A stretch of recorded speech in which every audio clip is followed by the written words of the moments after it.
And what's this project? You can get closer. Okay, my name is Giovanni Manzor. Yeah. And so what we're working on today is a project to collect bird data.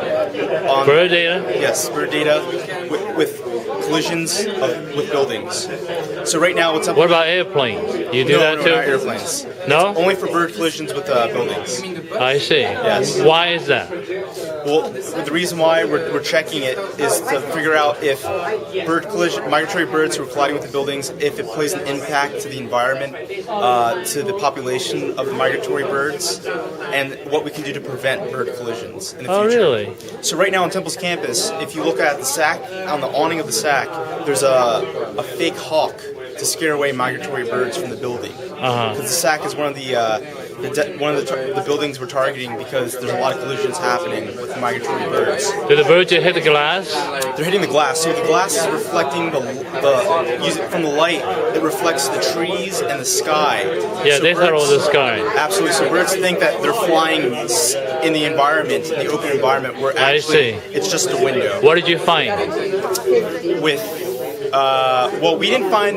We're actually one of the actual researchers on the project. We were set up. We set out to build the application to collect the data. So what our application is it's an application to collect bird data from these collisions.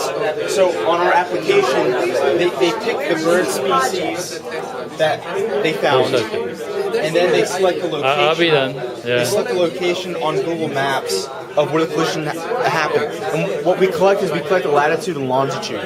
At the same time, we also collect weather data from Google.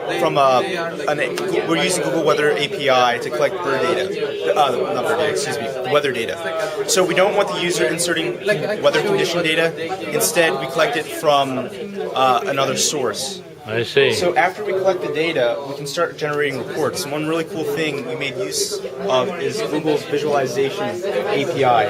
And what this allows us to do, it allows us to create data. It allows us to create really interactive charts that are moving, and they move over time. Thank you.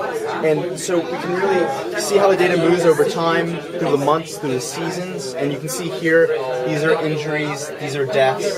So we can see that, over time in January, as it gets sooner, there's more deaths, a lot more injuries. See here the deaths of the great catbird are lowering as we get closer at the end of January. So we can make conclusions from this data and hypotheses. And what's really cool with Google Visualization, you can change the type of chart. So here we have a bar chart, and we can see how this moves over time too. So you can see how the depths move visually without having to look through all these charts. You can see how it moves quickly and easily. It's with a Google Doc. It's a Google Visualization API. It's a Google app. But it's not Google Docs because it's a Google app. It's a Google app, yes. We could have used Google Docs, but we didn't. And this is, you can change it to linear charts. So in the end, I mean, the project worked out well. Our coordinators are very happy with it. And who's the coordinator? Professor Sorkin. So he was pleased with the project. Another really cool thing about our project. I know he liked to take a picture of birds. He does. Yeah, absolutely. But Did they take a picture of dead birds? Yeah.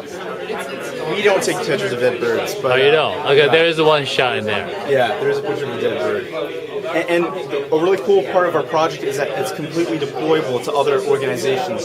So if another university wants to use the application, they can customize it on bird species, location, weather, to their locality.